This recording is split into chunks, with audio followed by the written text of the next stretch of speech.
अगर ये काम कर गया तो आने वाले समय में इंसान बिना माँ के भी पैदा हो सकता है, सिर्फ मशीन से। तो क्या एआई ऐसा इंसान बना सकता है? लेकिन ये सब होगा कैसे? आज की डेट में साइंटिस्ट इन स्टेम सेल्स को यूज करके लैब में इंसान के अंग बना रहे हैं। सोचो, बिना माँ, बिना गर्भ के जिंदगी तैयार हो रही थी सिर्फ लैब के अंदर, लेकिन आज हम लैब में इंसान बना रहे हैं। कल हम मार्स के लिए नई स्पीशीज भी डिजाइन कर सकते हैं।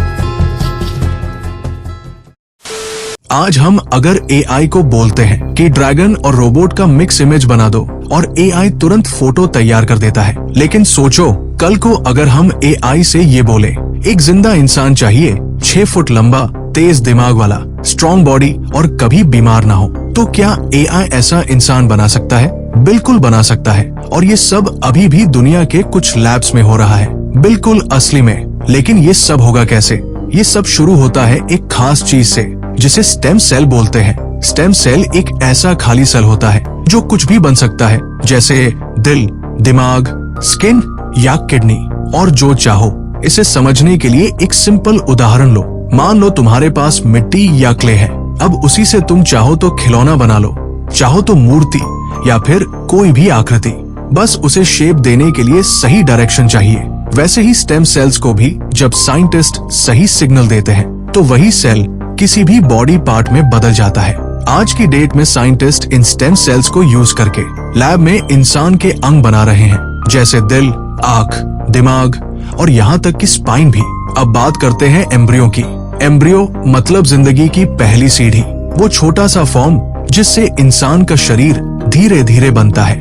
नॉर्मली ये माँ के गर्भ में स्पर्म और एग से बनता है, लेकिन 2023 में यूके के साइंटिस्ट्स ने ना स्पर्म यूज किया ना एग, सिर्फ स्टेम सेल से ही एक ऐसा एम्ब्रियो बना दिया जिसमें दिल धड़क रहा था, आंखों का हिस्सा बन रहा था और दिमाग की शुरुआत भी हो चुकी थी। सोचो, बिना माँ, बिना गर्भ के जिंदगी तैयार हो रही थी सिर्फ लैब के अंदर। अब साइंटिस्ट्स ने एक और लेवल पर काम शुरू कर दिया है, आर्टिफिशियल वूम्ब बनाने का, यानी एक ऐसा मशीन जो माँ के गर्भ की तरह काम करे, वही गर्भ जहाँ बच्चा 9 महीने तक ग्रो करता है। अब साइंटिस्ट उसे ग्लास की मशीन में ग्रो कराने की कोशिश कर रहे हैं। अगर ये काम कर गया तो आने वाले समय में इंसान बिना माँ के भी पैदा हो सकता है, सिर्फ मशीन से।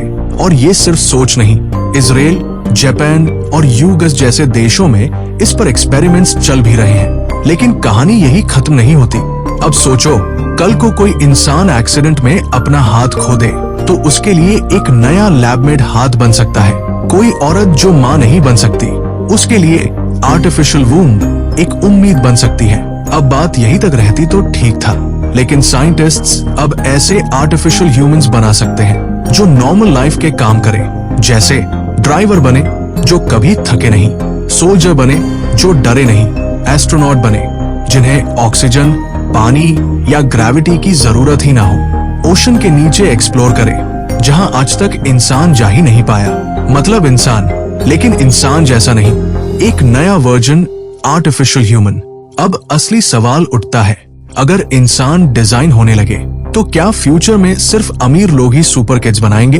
और अगर एक दिन एआई खुद डिसाइड करने लगे कि कैसा इंसान पैदा होगा और कैसा नहीं, तो क्या हम इंसान सिर्फ स्पेक्टेटर बन जाएंगे? लेकिन आज हम लैब में इंसान बना रहे हैं, कल हम मार्स के लिए नई स्पीशीज भी डिजाइन कर सकते हैं। ऐसी स्पीशीज जो ऑक्सीजन के बिना जी सके, -60 डिग्री में सर्वाइव कर सके, रेडिएशन से ना डरे और स्पेस में अपनी दुनिया बना ले। अब सोचो, अगर वो स्पीशीज वहां सेटल हो जाए और एक दिन वापस आकर कहे, तुमने मुझे बनाया था, लेकिन अब मैं तुमसे ज्यादा ताकतवर बन चुका हूँ। अगला वीडियो इसी टॉपिक पे होगा।